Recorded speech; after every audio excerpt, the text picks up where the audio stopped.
Welcome back to NT Coins World, where we dive deep into the world of numismatics, exploring rare and valuable coins from all around the globe.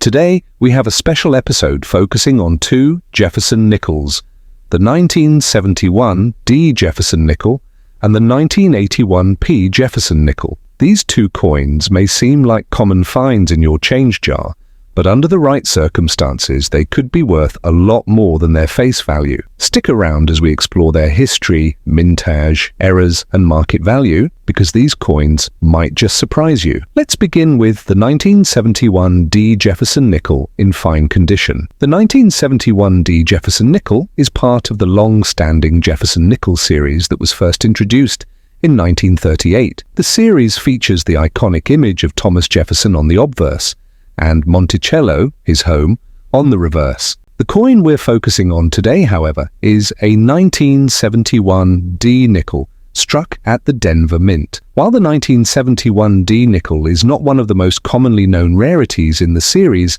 there are still key features and valuable factors to consider. In terms of mintage, the 1971 D Jefferson nickel was produced in large numbers. The total mintage for the coin in this year was approximately 1.27 billion coins, making it relatively easy to find in circulation today. This high mintage generally means that coins of this year are not as valuable as those with lower mintages. However, the value of a 1971 D nickel can change dramatically depending on its condition and the presence of any errors or varieties. Since we're looking at a coin in fine condition, we should first understand what that means. A fine coin is one that has been circulated for a while but still retains readable details. On the obverse, Thomas Jefferson's portrait will show clear details, though some of the finer features, like the hair and the folds in his clothing, might be a little worn. On the reverse, the Monticello building will still be visible, though it will be a bit worn, especially around the edges. A fine condition 1971 D nickel typically has a value of around 25 to 50 cents, depending on the exact wear and the specific market demand at the time. Now you might be asking, what makes this coin special if it's so common? Well, there's more to this nickel than meets the eye. When it comes to Jefferson Nickels, even coins with large mintages can have hidden value due to errors or varieties. The 1971 D nickel does indeed have some error coins worth noting, like the 1971 D double die obverse variety. This is a famous error where the die used to strike the coin was misaligned, causing some of the details on Jefferson's portrait to appear doubled. Finding a 1971 D double die obverse in fine condition can increase its value significantly, and it's not uncommon for well-preserved examples of this error to fetch between $500 and $1,000 or even higher, depending on the demand and grade. This type of error coin is highly sought after by collectors, making the 1971 D Jefferson nickel much more interesting than its standard mintage numbers suggest. If you're lucky enough to come across a double die example in fine condition or better, you could have a much more valuable coin than you thought. However, be cautious, as the double die error can sometimes be hard to spot, especially on coins with moderate wear. It's also worth mentioning that while the 1971 D nickel itself isn't considered to be part of the rarest or most expensive coins in the Jefferson Nickels series, it is still an important part of US coin history. The 1971 minting represented a period when the US government was still working with a variety of different coin designs, and the Jefferson nickel was beginning to show its age, as it had been in circulation for over 30 years by this point. The next few decades would see some changes to the Jefferson nickel design, but the 1971 D is a great example of the classic design, even if it's not as rare as some other Jefferson nickel years. Now let's transition to the 1981 P Jefferson nickel, which has its own unique set of circumstances. The 1981 P Jefferson nickel was produced at the Philadelphia Mint, and like the 1971 D, it was struck in massive quantities.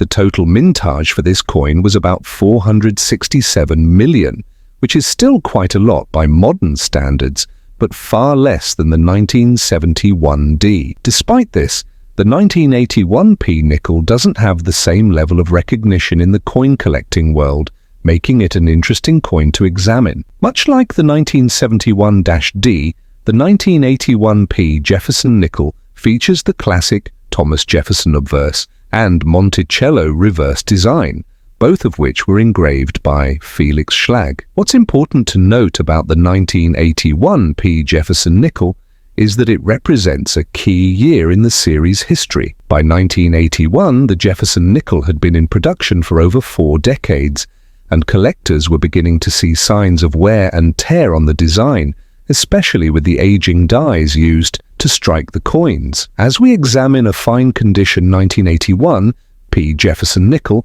it's important to understand that this coin, while not rare, has some very interesting qualities. In fine condition, a typical 1981p nickel will show moderate wear, with some flattening of Jefferson's portrait and less definition on the building in the reverse design. The fine condition 1981p nickel, due to its higher mintage, is valued around 10 to 30 cents, depending on the market conditions and exact wear. However, don't let that low value fool you, because there are factors that can significantly increase its worth. Much like the 1971D nickel, the 1981p Jefferson nickel has its own set of error varieties that can push its value much higher. One of the more notable varieties to look out for is the 1981p Jefferson nickel with a die crack, which often appears on the reverse of the coin. These die cracks can form during the minting process and create unique characteristics in the coin, which are highly collectible among enthusiasts. While die cracks may not add a significant premium to coins in fine condition, they can sometimes push the value to $50 to $100 or more for well-defined cracks in certain cases. Additionally, while the 1981p Jefferson nickel might not have a widely recognized major error like the 1971D double die, it still remains a popular coin among collectors who are focused on accumulating high-grade examples or unusual varieties. A well-preserved 1981p nickel in uncirculated condition could command $2 to $5 or more, making it a relatively affordable but appealing option for collectors looking to complete their sets of Jefferson nickels. When considering the overall historical context of the 1981p Jefferson nickel, it's worth remembering that the United States was going through economic shifts during this time. The early 1980s were a period of inflation and the beginning of a transition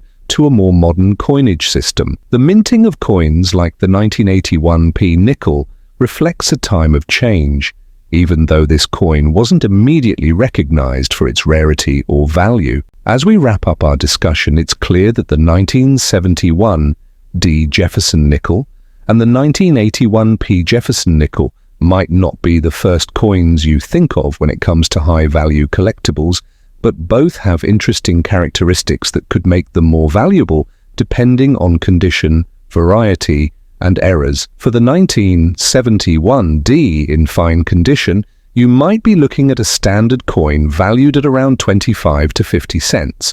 But if you find a double die obverse, its value can soar to $500 or even higher. Meanwhile, the 1981p coin, while relatively common, can still be valuable due to its historical context and potential for unique errors like die cracks. Whether you're a seasoned collector or just starting your numismatic journey, both of these Jefferson nickels hold a special place in the world of US coinage. So next time you come across one of these coins, take a closer look. It might just be worth a little more than you think. Thanks for tuning in to NT Coins World. If you enjoyed this video, don't forget to like, share, and subscribe for more deep dives into the fascinating world of coins. Have a coin you want us to feature? Drop it in the comments below and we might just talk about it in our next episode. Happy collecting!